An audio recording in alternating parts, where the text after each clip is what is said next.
What's going on, everybody? This is Joe Harper with Reformed Truth Ministries, and in this week's video, we are going to be talking about the Skinwalkers. So I'm really excited to talk about this cryptid because this is a cryptid that we've never talked about before on this channel, and I'm really excited because the past few months I spent really a lot of time researching cryptids as I was writing my new book titled "Apparently the Monsters Are Real." A crash course in cryptid monsters and other wacky stuff. I love that part of the title, other wacky stuff. And it really has made sense to me that really with some of the videos moving forward that I should cover some of the material that I researched so thoroughly for the book and really bring it forth onto the videos to kind of bring forward that information in a fresh way. And I'm really excited for that, especially because of the fact that I really spent some of the past weeks taking a break from cryptids and the paranormal as we went through the book of Revelation, or I covered some of these other videos. And I really said this past fall, I said I was going to take a break from the travel videos for the winter and kind of get ready for spring, get ready for this next year of going out and researching out in the field again. And we're getting pretty close to that startup point. And then also just in general, even though I spent a lot of time behind the scenes researching cryptids for the book, I decided I should take a break and I made some of these other videos, such as the series on the book of Revelation that you can go back and watch, or some of these other topics. But now it has come time to really cover some of this material again, and I'm really excited to bring it forth in a fresh way.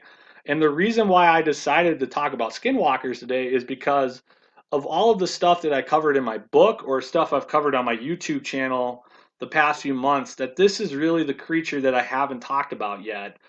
I've talked about giants, I've talked about demons, spirits, ghosts, I talked about Bigfoot or the Greys, what people call the gray aliens, even though I think they're spiritual beings, interdimensional beings, or just werewolves, vampires. This is all stuff I've talked about on the channel, and that's all stuff that I've written about in the book. If you read the book, all of those, I have chapters on all of those creatures, which is pretty exciting. But the Skinwalker is the one we've never talked about before, and that's why I really want to cover it today. So I'm going to take about 15 minutes, give or take, and I'm going to just cover this creature in detail, talk about it, just give a summary and introduction to it. When I say in detail, I mean just a general introduction, the general details. I don't claim to be a PhD on it, but I have committed sufficient research to talk about this topic today. And when I was doing the research for this, because there's a lot of good information on the internet about the skinwalker and a lot of bad information, I really tried to listen to sources that are actual Navajos that live in the American Southwest. And the American Southwest is a region of the country that's really started to fascinate me, especially the past couple of years, because I've traveled to Arizona and New Mexico a few times now. I took two personal trips to Arizona where I went to the Grand Canyon. I also went to a conference down there. So I've taken two trips to Arizona. One trip I flew down there, and then one trip I drove down there with a friend and drove through New Mexico into Arizona to Phoenix. And those were personal trips. But then even this last fall, I took a full-on RTM, Reformed Truth and Ministries expedition to New Mexico to research the Greys. And I went south into Roswell from Albuquerque, and I also drove up to Dulce through the mountains. And even though today I'm going to be talking about the Navajos a little bit, I haven't driven into the Navajo reservation, but I did drive through a lot of Apache lands. And because of these trips and because of this fascination that I've developed with the American Southwest, I've really been researching a lot about the history of the region and the Native American tribes, and getting into the anthropology and mythology of these locations and these tribes. It's really, really fascinating because I was really taken away by just the majestic beauty of the American Southwest, especially New Mexico, having gone to it two times now, once driving through it and back, and then a second time actually going there and traveling to multiple parts of the state in a few days' time. So I've driven through the state pretty extensively at this point. Just the beauty of it, the majestic beauty of the mountains. I kind of naively thought that it was going to be this flat desert with this road going right through the middle of it, kind of this Route 66 to California stereotype I had in my head. And when you go to the south of the state, it's definitely more flat desert, but a lot of the state of New Mexico specifically was just these majestic mountains and really beautiful. So my time there, it really took a lot of it really grabbed my attention in a big way. I was like, wow, this is a place with a lot of history. and even a lot of spiritual activity, good and bad. A lot of it's bad. There's a ton of paranormal activity in the American Southwest. There's the UFO activity. New Mexico is one of the chief states for UFOs. There's a lot of paranormal activity in these states, like the Four Corner states that we're going to talk about today, with the Navajos and all of that. So it's really a place that has a lot of history, a lot of spiritual activity going on, and it's a really interesting place. But with all that being said, by the way, a preface today, let me get into the Navajos and specifically into the Skinwalkers, because the Navajos are a tribe. They've lived in the region for centuries. They call themselves the Dine, the people. Maybe I'm pronouncing the word in their language. Forgive me if I am, but they call themselves the people, and they really have a long history there. And some of it's a very sad history. If you read the history of how the U.S. government, how they mistreated the Navajos, how Kit Carson went in, burned their homes, burned them out, and then forced them on this forced march called the Long Walk, kind of similar to the Trail of Tears that happened further east. But the U.S. government mistreated their women, killed their elderly or children, people who couldn't keep up in this forced march, and they deported the Navajos from their ancestral lands to this reservation, even though later they were allowed to return back.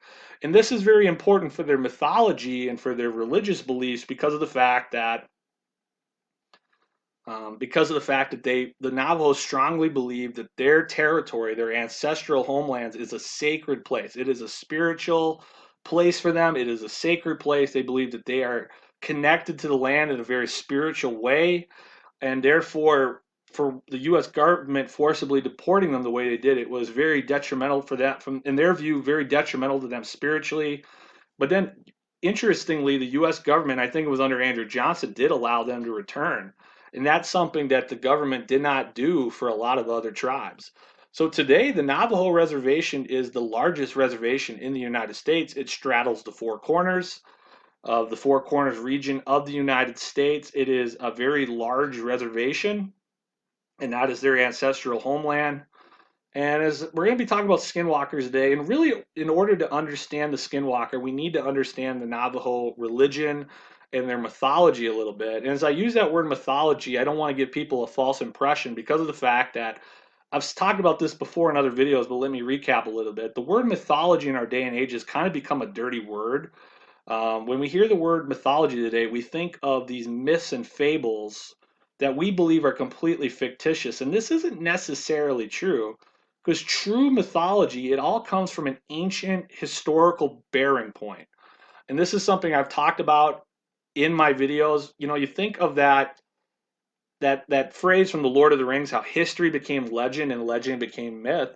Well, there's a lot of truth to that fact, because even Tolkien himself, he was writing a story that was fictional, Lord of the Rings, but he was kind of saying, this is my mythology for England. He wanted to write a mythology for England. It's a fictional story, don't get me wrong, but he drew from the existing mythologies of the world. And Tolkien kind of had a correct understanding of ancient prehistory, because when you read his view of history, how these great kingdoms of the past kind of decline and give way to these lesser kingdoms, Tolkien understood a lot of that.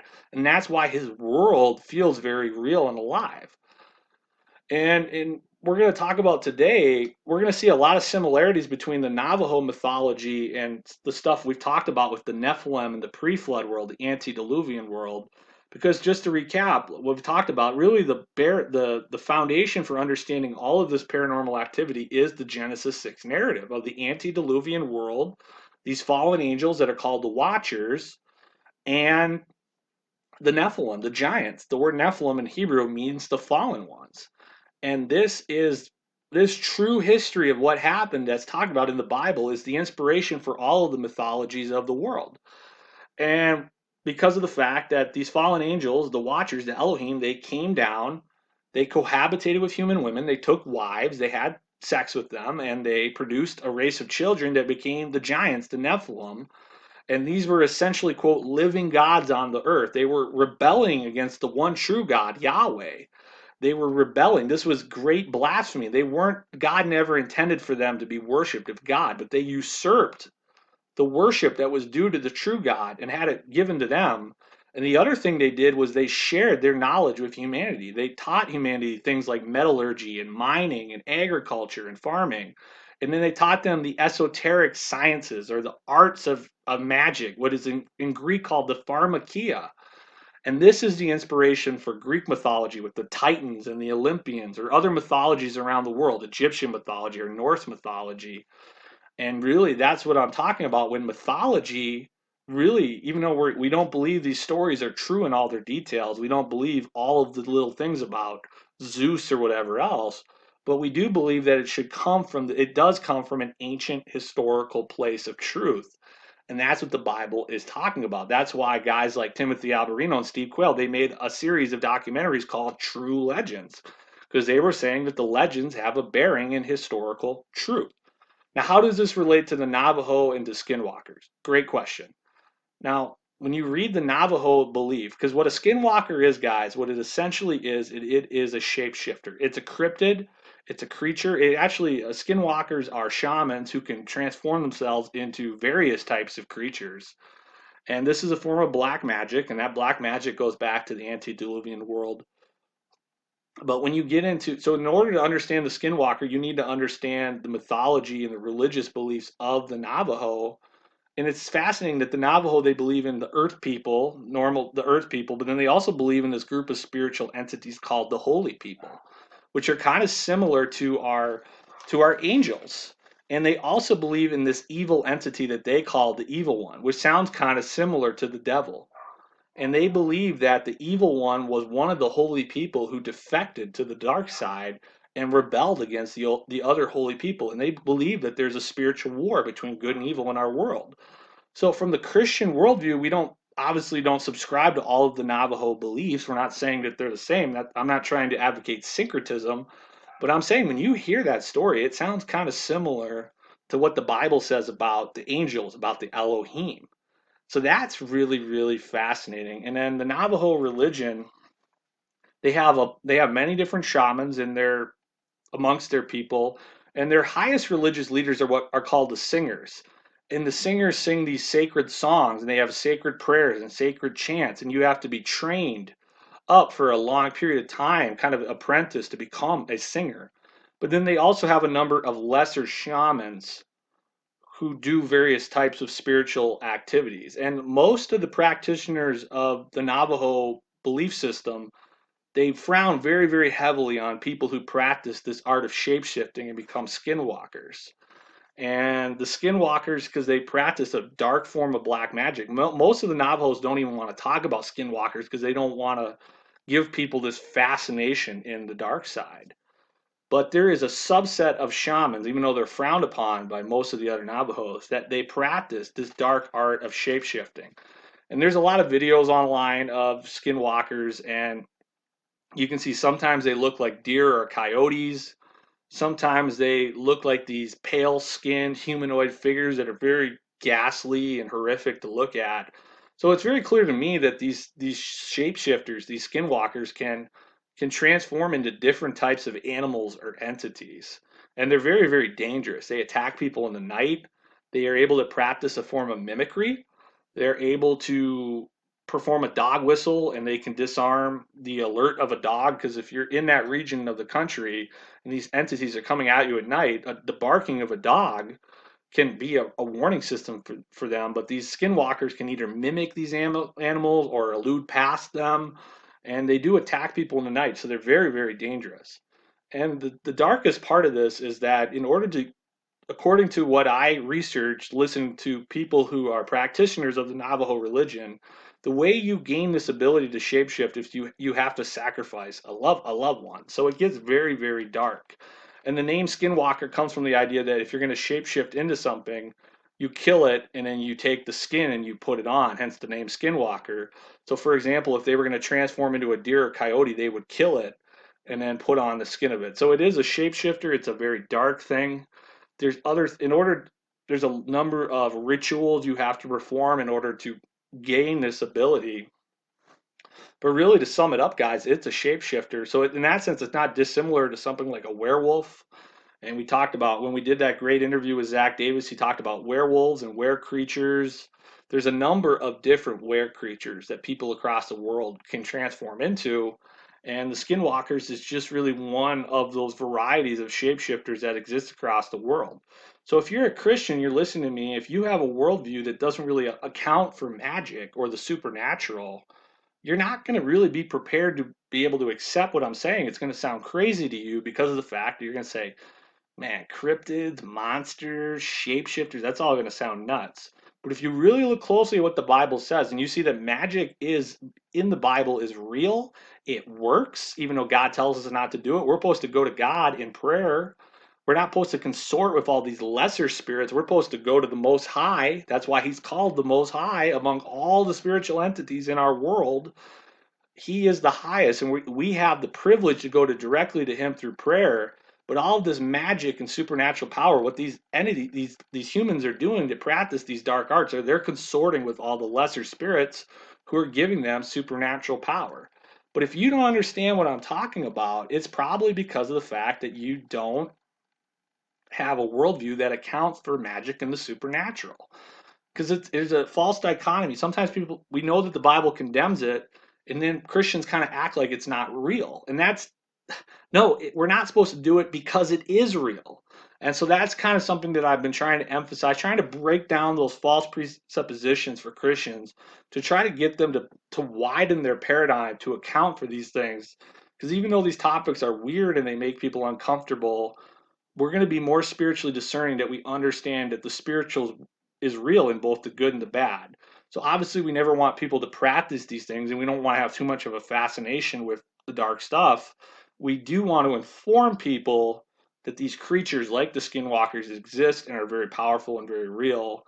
And so that's really what I'm trying to get at in this video, just trying to present the skinwalker to people, give a summary of it, um, and give people an understanding of this region of the American Southwest and the Navajos and Skinwalkers. So I could talk a lot more on this. I know this is kind of a brief introduction, but I don't want to make the video too long. But this is kind of a good starting point to understand the Skinwalkers and the Navajo. So last thing I'll say, if you want to know more about the Skinwalkers or about any of these other cryptids, I would recommend please check out my new book, Apparently the Monsters Are Real, a crash course in cryptids, monsters, and other wacky stuff. And I wrote this book with some humor. I tried to, some of this stuff with cryptids and the paranormal can get a little dark. So I tried to lighten the mood. I tried to really interject a little humor and taste into it so that people can enjoy it. It's not too long of a book. It's about a 200-page book. You can read it in a day or two if you're a good reader. And really just, it's a great way to support this work of Reformed Truth and Ministries, because we are getting ready to go back into the field to research Bigfoot and demonology and all the rest of it this coming year. And the best way that you can support me in addition to prayer would be to pick up this book. You get a great read, and then also you can help financially support the work of Reformed Truth and Ministries. So I appreciate everybody who stuck with me. I hope God is blessing you wherever you're at. This is Joe Harper with Reformed Truth and Ministries. Thanks, everybody. If you enjoyed this video, then check out our website at www.reformedtruther.com.